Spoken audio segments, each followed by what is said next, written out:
It's 10 hours. 10. That's okay. That's The what I thought. last two aren't done yet. Oh, the last four aren't even done yet? Last two, I heard, are not done yet. Oh.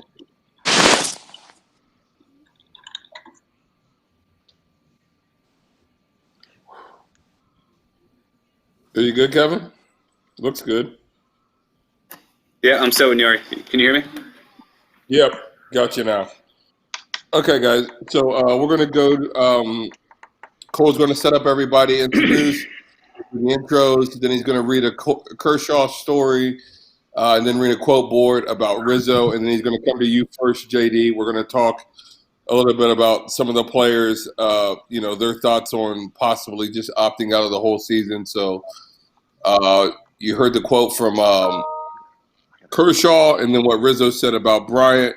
And then there's also Trout out there saying when he has his baby that he expects to be there. So there's some big names that are talking about possibly, missing some time if they come back with the Arizona. So we'll just dig into that here in the A block, and we'll just go.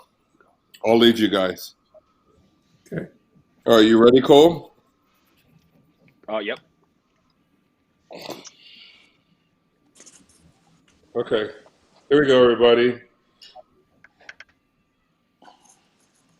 5, 4, 3, 2, 1. Happy Monday. Like a well-oiled machine, Cubs 360 presented by Miller Lite is on the air. I'm Cole, right at your service. And as you know, last week it was 80s week right here on Cubs 360. And this week we turned the page. It is now 90s week. And we're going to reflect and take a look back and celebrate the decade that was. And we're going to ask you, was Mark Grace the best hitter in the 90s? Plus, we'll also take a look back after watching The Last Dance last night on ESPN. As we take a look at Scottie Pippen, we'll ask you, who was Major League Baseball's version of Robin? Who was very Scottie Pippen-esque? But before we get to that conversation, it's time for some introductions. So let's get those out of the way. You see him here almost every single day on Cubs 360. He's a Marquee Sports Network contributor. It's Bruce Levine. And it'll be his 8th season in the booth alongside Len Casper, Jim DeShays. You know him as JD. And he's also a fixture right here on the show. You can hear him over on 670 The Score. Matt Spiegel, thanks for playing. And guys, as we know, it's a busy Monday, so let's not waste time. Let's get to today's top story. Now, he plays for the Los Angeles Dodgers and Clayton Kershaw, the former MVP and Cy Young Award winner. Well, he's speaking out against Major League Baseball's proposed Arizona plan that would call for big league teams to live in isolation with affiliated personnel while the entire season is played in Arizona with zero, I repeat, zero fans. Now, here's what Kershaw had to tell the LA Times, and I quote, "I don't think that's doable." All right, let's get a little bit closer to home because Anthony Rizzo, he has some concerns as well. Now, the Cubs first baseman, he told The Athletic, and I quote, "I think you're going to have a hard time telling grown men with established lives to stay in a hotel and not be with their families.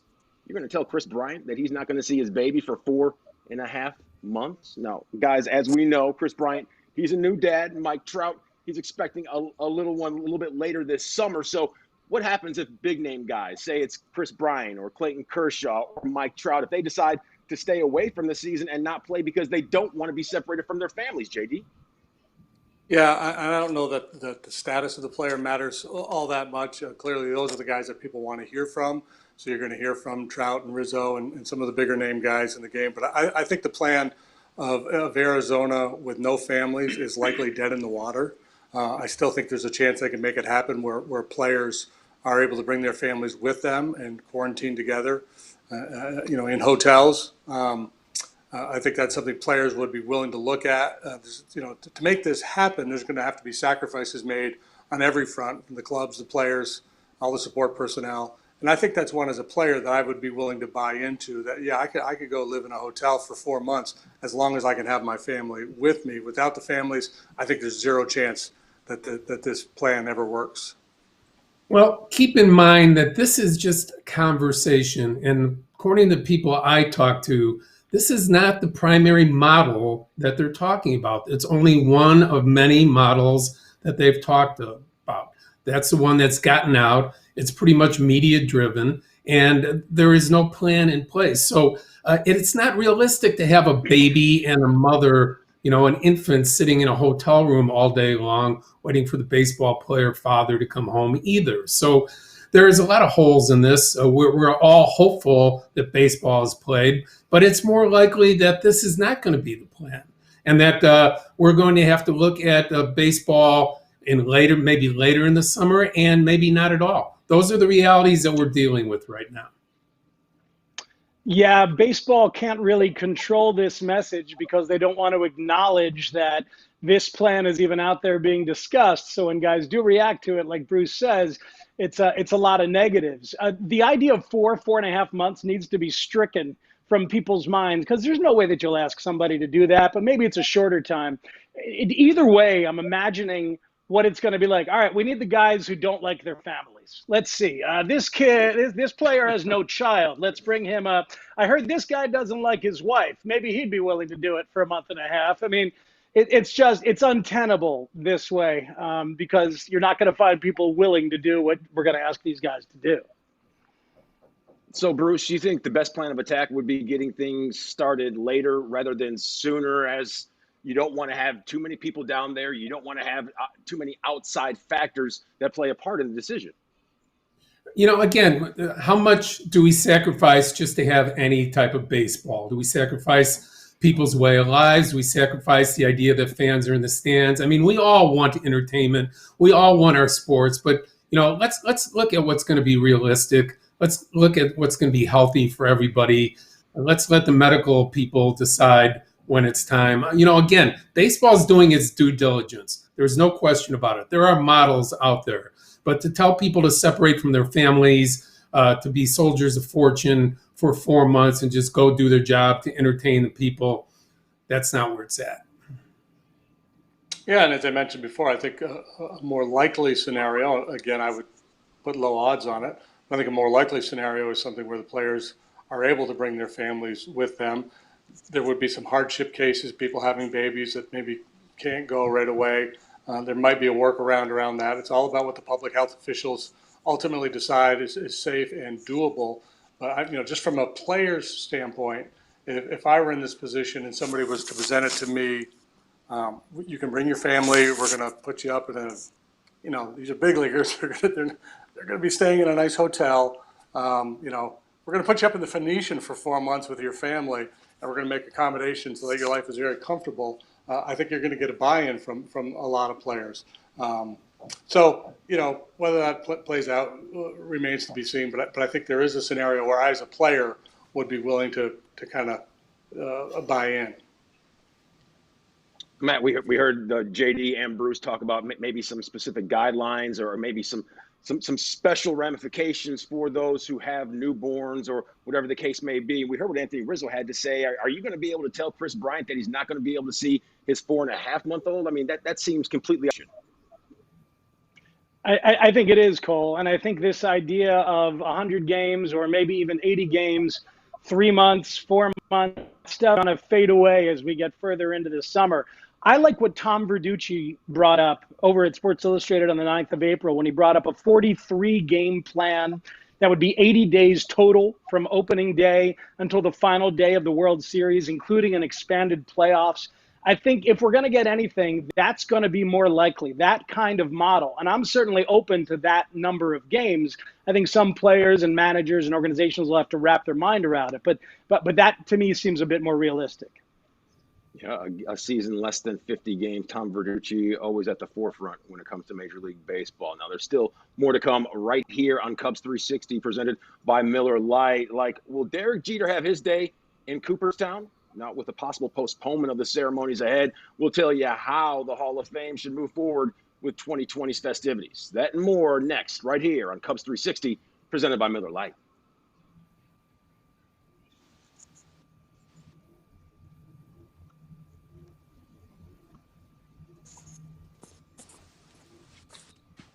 Good job, guys. Way to bring that back, Cole to Rizzo. Thank you. Well,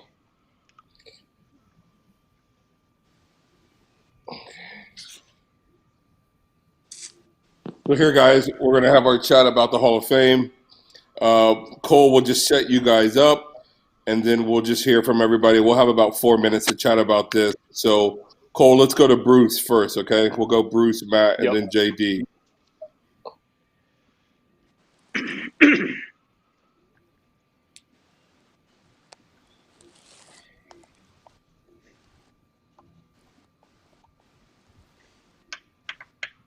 So plenty to hit on here. How is it going to affect 2020? Is this going to push into the 2021 class? And then also the economics of what it means to Cooperstown not to have this event for the year. I mean, obviously, with Jeter, they were expecting a massive, massive crowd with the proximity to the city and so forth. So a lot to chew on here. But like we said, we'll go Bruce, Matt, and JD, and we'll have some more time to talk off of that. All right, you ready, Kevin? Yep. Okay, here we go. 5, 4, 3, 2, 1. We're back. You're watching Cubs 360 presented by Miller Lite, and the Baseball Hall of Fame ceremonies in Cooperstown, New York. It's one of the signature events of the sports calendar. As we know, it draws thousands of fans to upstate New York. Now, this was expected to be one of the largest gatherings of all time, with Derek Sanderson Jeter, number 2, headlining a class that also included Larry Walker, Ted Simmons, and Marvin Miller, the former head of the Players Association. But the Baseball Hall of Fame may have to postpone this year's event due to the coronavirus, and a decision will be made in May. Now, back here with the guys, Bruce, JD, and Matt. And fellas, what kind of alternative do you think can be reached in order to give guys like Derek Jeter their moment in the sun, Bruce? Very difficult to figure that out because unless you're going to have a crowd, and they estimated 50,000 people being in attendance for Jeter, which is a huge crowd for Cooperstown, a town of 1,100 people. And, you know, one of the greatest players in history, a New York player in upstate New York, you have to figure out how that's really going to work. Are 50,000 people going to be allowed to be together? So a postponement till 2021 would probably be the most logical thing to do. It's not very satisfactory for people, I don't think, but you have to give these people their due, and some teleconference is not going to get it done for Jeter, Simmons, Miller, you know, and Walker. It's just it's not the right thing to do. It's one of the great events on the baseball calendar every year. If people have not made that trip, you have to sometime in your life. And to deny Jeter and Walker and the family of Marvin Miller has been waiting for so long, and Ted Simmons and all those fans the opportunity, I think they'd have to look to fully postpone so you can give it its due. The idea of 50,000 people getting there, getting anywhere, is a little hard to fathom right now, isn't it? And also the idea of doing this in the fall when you have a compressed sports schedule where everything's going on, and maybe this is on a Sunday afternoon in addition to NFL and baseball and everything like that. I think you're going to look at probably moving this to next summer, 2020. So you're saying it would be a bad thing to do Woodstock again too in upstate New York during the coronavirus? Yeah, I mean, this to me is it's a big problem for the Hall of Fame, but it's a small problem when you consider what's going on in the real world. So, you know, I would be in favor of postponing it, doing it later in the year if possible. Matt brings up some good points about conflicts on the sports schedule in the fall where it may get jammed up. You don't want an event like this fighting for eyeballs. You like to have everybody focused on it. That's why they do it in the middle of the baseball season every year. So, you know, you push it back to next year. Combine this year's class with next year's class. It's frankly kind of interesting because the guys who are polling the highest heading into this offseason's ballot are Bonds, Clemens, and Schilling, and the expectation is that any of the new guys on the ballot won't qualify. So maybe the Hall of Fame is hoping that they're able to push it back till next year, because you got guys that are beloved like Walker and Jeter, and they may be joining the ranks of some guys who are not universally well liked around the game. Matt, what do you say? If there is a combined ceremony in Cooperstown in 2021, would it be best if it was on a lone freestanding day? That way, you know, all the guys that are currently in Major League Baseball, they can actually stop and watch, because as we know, that Cooperstown induction ceremony, it's on a day when games are played, that some of the youngsters, they can't even watch and observe. Oh, Cole, you're speaking my language. I have always hated that this is on a Sunday afternoon against regular games. What are you doing? Give it the focus. Yeah. My goodness. So do it on a Monday and have no day games on the Monday, maybe a couple of night games. Or if you're going to do it on the Sunday, make all the games on Sunday night and fit that into a getaway day on the Monday. Give it the isolation it deserves. This has been something I've argued for years. So look, if this is the kind of thing that gives them that idea finally to push towards isolation, then that would be one bonus. Well, maybe Major League Baseball can take a page out of the NFL's book and make it one singular day where everyone gets a chance to celebrate and make it the biggest thing that you want to see on that night. Now, more still to come right here on Cubs 360, including Hall of Famers. Since we're on the topic of Hall of Famers, the 1990 All-Star Game at Wrigley, well, it was the last Midsummer Classic on the north side, and it was loaded with players who ended up in Cooperstown. So who was the best hitter of that decade? We're going to tell you why it could be a former Cub who wasn't even selected for that contest. That and more, that's next on Cubs 360, presented by Miller Lite.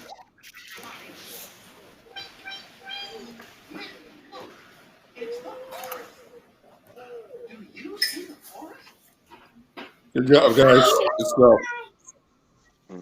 Yeah, that's All the right, worst. so- It's like, hey, how about we have an induction ceremony and like there's games going on all day. So Oh, it's insane. Some great Terrible. speeches missed through the years. terrible. All right, guys. So this segment, Cole, you'll do your all. We'll have you singled, and you'll do your All-Star Game read from Wrigley at 1990. Then we'll come back to the 4-shot, and then you'll tee up our Miller refreshing take. Check your phone. And then also, So we need to stop that. hold on a second, guys. What's up, Andrew? Hey, Matt, can you move your water bottle out of the shot? Oh, yeah, of course. Sorry about that. Malik, we need Cole to redo the VO read to the start of the B block. Okay. They're taking a lot of ambient audio noise in that block. Okay. So Cole, can you read? Will you do that? Redo that read to the start of the B's? And just in general, there's some ambient audio noise as well. Do we know where it's coming from, guys? Kevin Dusold or Kevin Riley? I wasn't hearing anything on my end. Riley, what were you hearing? What is the noise you're hearing? It sounded like there's like a baby in the background or a kid in the background. We don't know exactly. We don't know which person it is.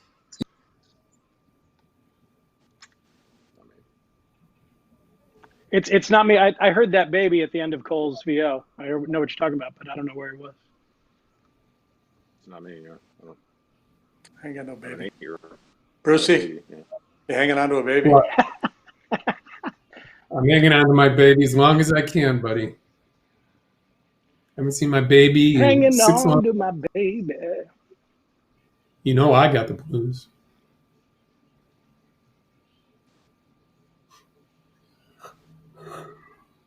I got the stuck at the Phoenician, hanging out at a resort for 4 months. So nobody has a baby, right, $1 guys, million at the house? blues.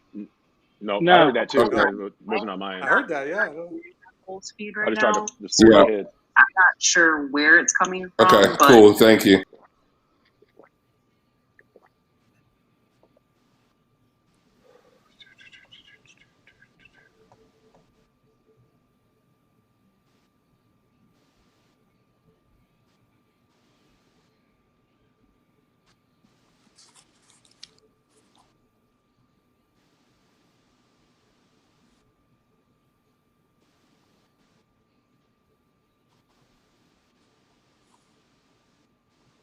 You get free massages every day at the Phoenician if you're a ball player.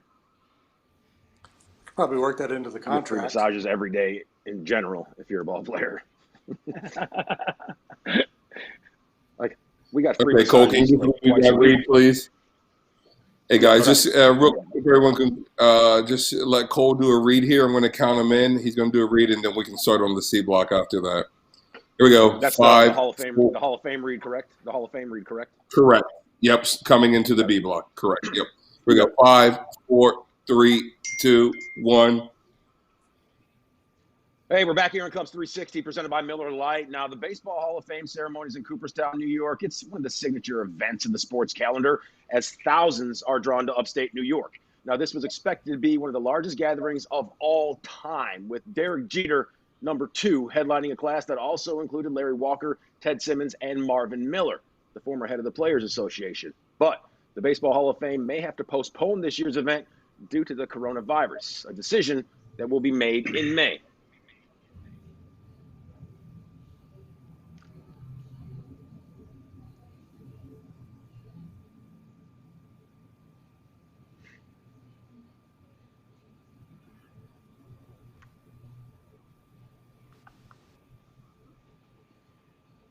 Let's see if I can shut that. Some of the next door neighbors are getting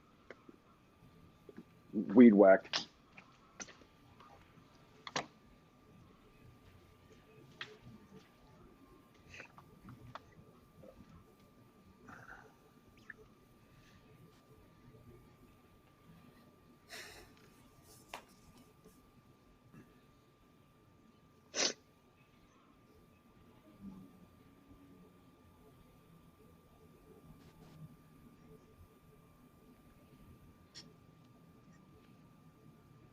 I mean, when are the Cubs in line to get the next one, Bruce? All-Star game. Probably right away. Right? I would think. Yeah, I think they Heard decided some, not to bid for it during their remodel, but now that that's done, I'm sure they will be in the there's some conversation. pushback from the city. Been some pushback from the city, from what I heard. Yeah. Why would Well, it's the always city have pushback for negotiation. the All-Star game? Haven't gotten that deep into it. Obviously, it's worth. Hey, give me a $15 second, million. Cole. We're just trying to figure this out. Give us a second, guys. What's up? Say it one more time, Riley. No doubt. I went to the one in 1990.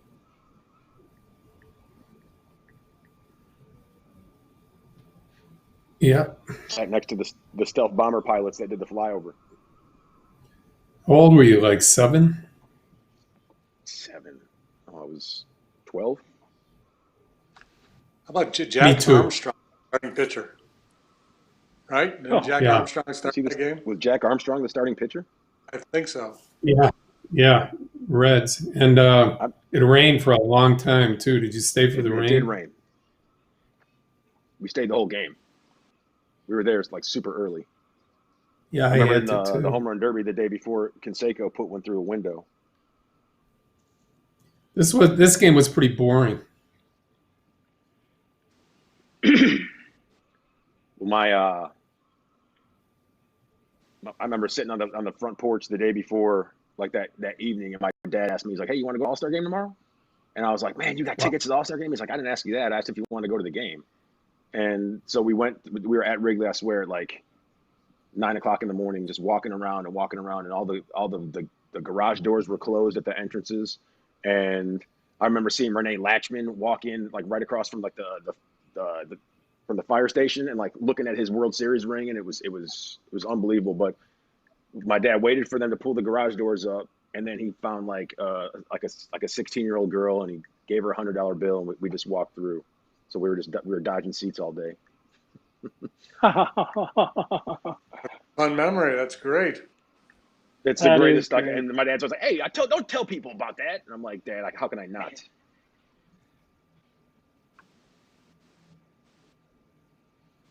Ricky Henderson. My dad was like, "Hey, Ricky!" He threw my dad a ball, and it bounced off his hands, and the guy behind us got it. Is that where the Ricky love comes from? That's a good reason for it. No, I've always loved Ricky Henderson. I've always been a Ricky Henderson fan. So then I took my dad to his first Dodgers game, and we're sitting right by the right field foul pole, and my dad walks with a cane, so he had to get up and leave early. And legit, we had just hit the concourse, and we were waiting on like the Honda like golf cart to come take us to our car. And Cody Bellinger hit his second one of the game right in our seat. And my dad looked at me, he's like, "Oh man, I guess we'll just have to put that in the Ricky Henderson category."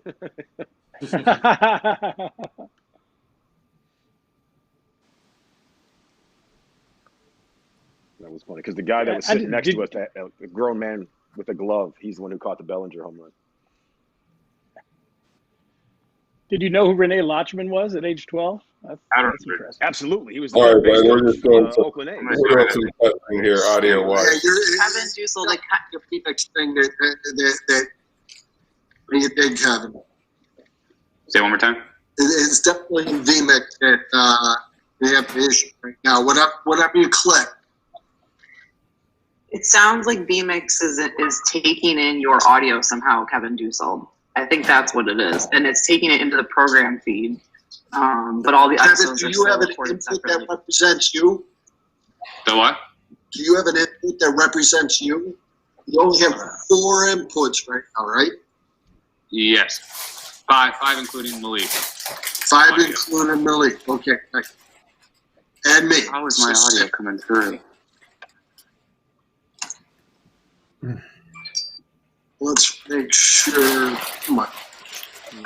Yeah, I'm muted. So you're out to get through there. I've been muted on Teams, so that's why I don't understand how vMix from my computer is picking up audio. Oh, wait. Say that again? Suzanne is saying that somehow audio is coming through my vMix so I'm muted on Teams. Somehow it's picking up my room audio on my computer, which makes no sense to me.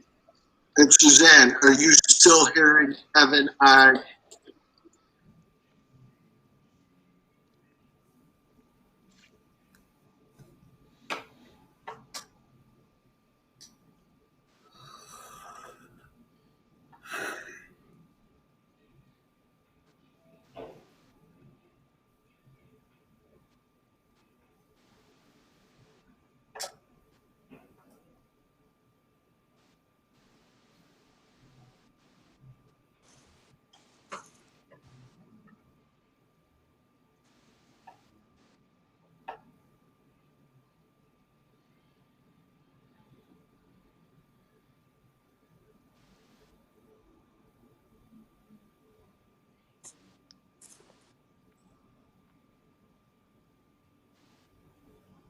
Makes sense. Hey, Cole, you got me? Yeah.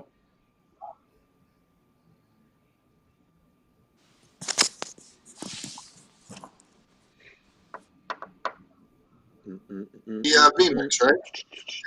I guess, but that noise is coming from me. Obviously, I don't want that to happen again. Right. Totally get it. I'm not exactly sure how we I'm muting Teams. looking into it. So, Kevin, Suzanne, Everybody holler if you hear they it. have their team's mics muted because the leaked speaker will bleed into his open microphone. So if you have your team mic open, there's a chance we're going to hear program. all right, Kevin, do you need Dusold? Do you need mic checks from the guys before we do the C segment? No, I'm good. Okay. Then Suzanne, everybody just holler if you hear the same issue coming through the stream again. I'm muted all the way around right now. Okay, guys. So this segment, Cole's going to set us up. Then we're going to go to let's go to Matt first. We'll tee up everybody on our Miller Lite refreshing take that Mark Grace was the best hitter of the 90s. Mark Grace, best hitter of the 90s. So let's just go down the line here. We'll just go Matt, JD, and then Bruce, and then we'll see how much time we have. But we should have some time to dig in on this topic. So probably about 5 minutes for the segment.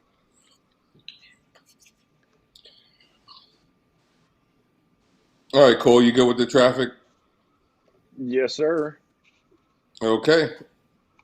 Here we go.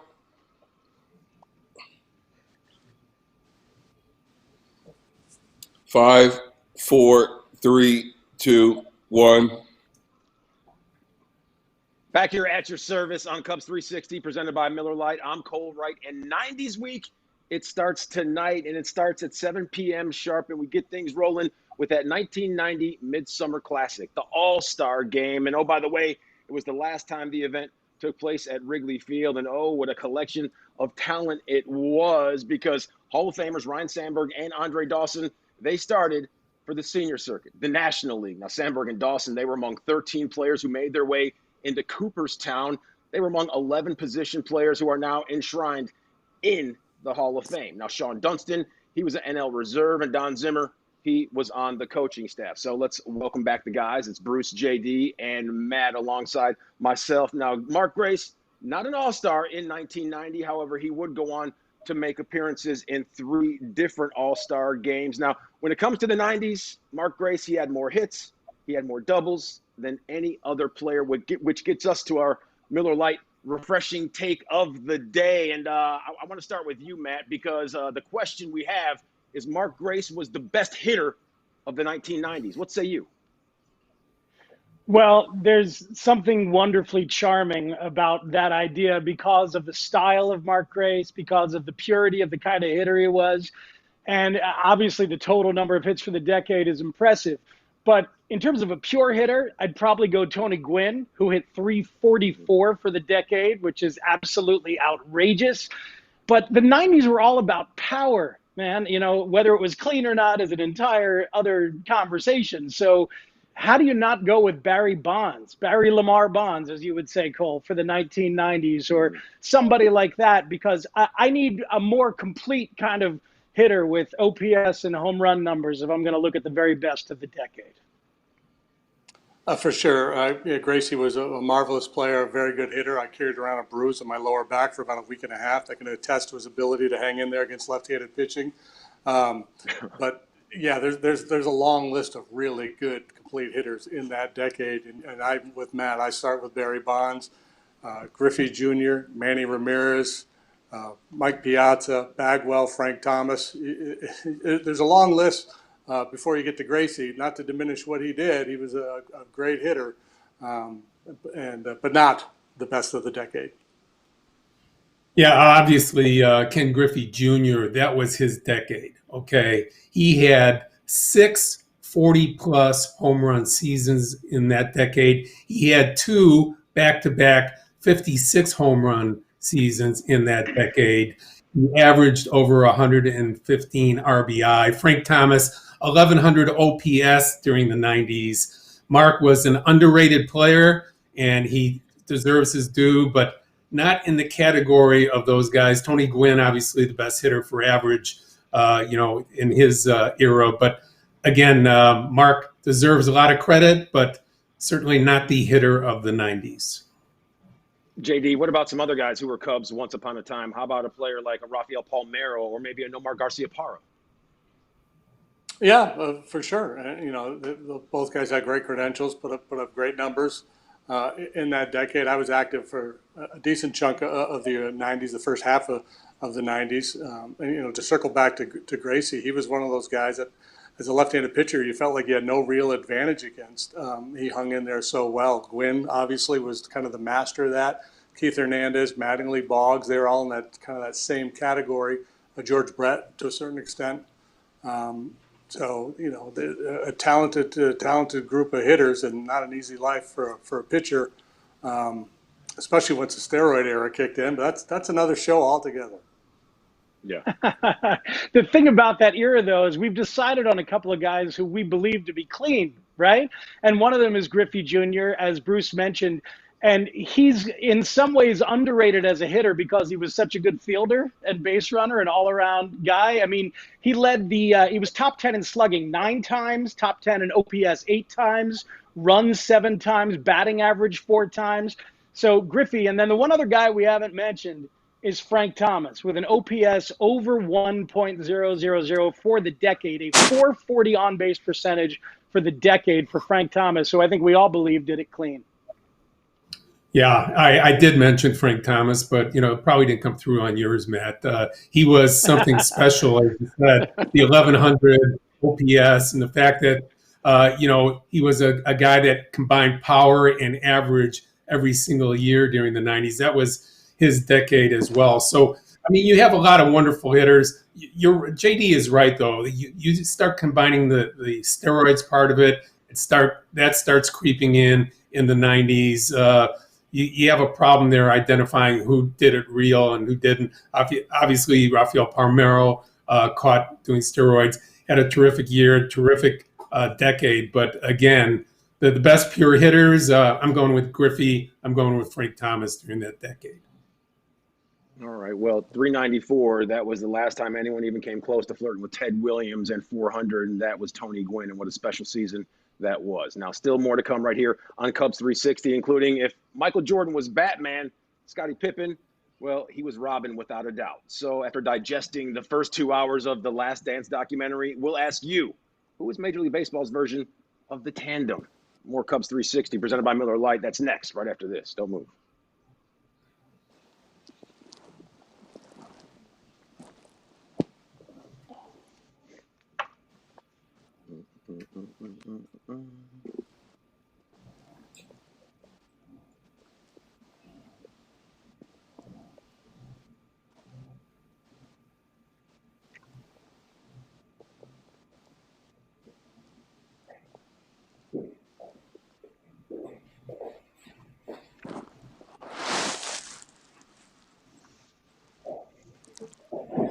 All right, guys, one last segment here. So we'll have about minute 45 for this segment. So you guys will each have about 30 seconds to answer your question. We can just go back down the line in reverse. So we'll go Bruce, JD, and then Matt. Bruce, JD, and Matt. So Cole, you good in your traffic here? You're just bringing us in. Just cold, really. We're just going to come up on the 4-shot and just get right into the topic. And everyone saw The Last Dance last night. We're already making that assumption. We have nothing else to do, Cole. I mean, we are in Chicago, so. Or at least man, listen to Malik. Why you sound like that, Malik? It's all good. It's nice out today, Malik. Come on. The documentary on the Cavs, that's coming out next. Eric Snow. All right, so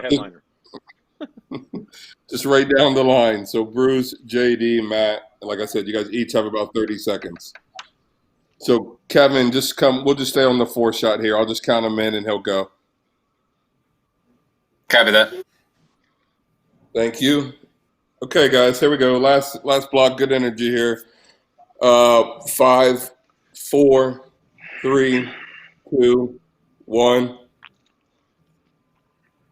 All right, we're all back here on Cubs 360, presented by Miller Lite. Bruce, JD, and Matt. I'm Cole, and all good Chicagoans. We know you watched The Last Dance on Sunday evening. Of course, that chronicling the 1998 Chicago Bulls and the dynasty. Now, there's been no Michael Jordan without Scottie Pippen, and that was at the forefront. We know Scottie Pippen was one of the best players in all of the league. We also know he had a less than desirable deal with the Chicago Bulls when it came to his contract. Now, as we look at him, he was clearly the sidekick, which got us to thinking, when it comes to being that second fiddle guy in Major League Baseball, who was baseball's answer to Scottie Pippen, Bruce? Who do you think?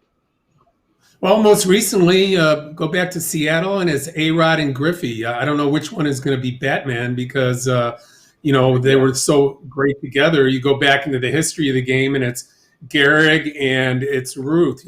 Pick your poison there. And Mantle and Maris in the 60s. So there's a lot of Batman and Robins there, but those are the ones that are hard to pick from because you're talking about a lot of great players.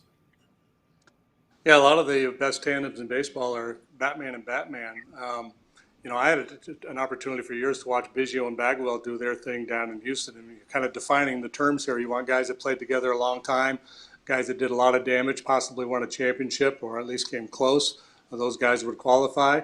More recent vintage, Brizzo, the Rizzo-Bryant combination. They've played together for a few years now. They won a World Series together. Obviously, you have to talk about Mantle and Maris, finished 1-2 in the MVP race back in 1961. Bonds and Kent did the same thing, but perhaps the most potent duo of all time, and the Ruth Gehrig thing is tough to beat, but I would put Henry Aaron and Eddie Matthews right alongside Ruth and Gehrig.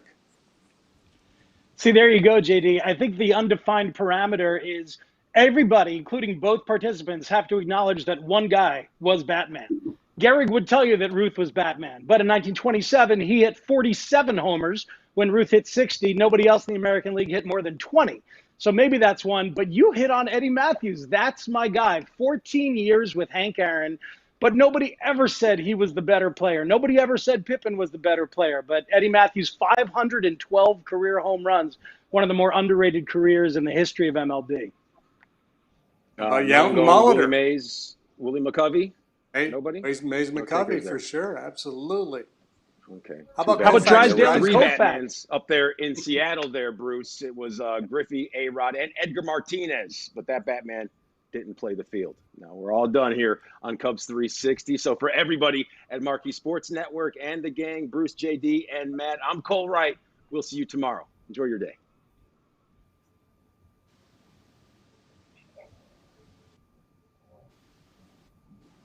Jay Buhner was Robin.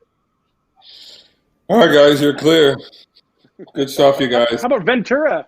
Robin himself is Robin. Ventura didn't get him. Robin is Yeah, Robin. absolutely. No, Robin is- Yount. That's That was a good one. Who's Batman? All right, guys, Robin thanks. Molitor? Good Yeah, stuff, that was gentlemen. pretty good. All right, boys. Thank you. Thanks, That was guys. fun. Guys. Take care. See you Have a guys, good man. day. later, gang.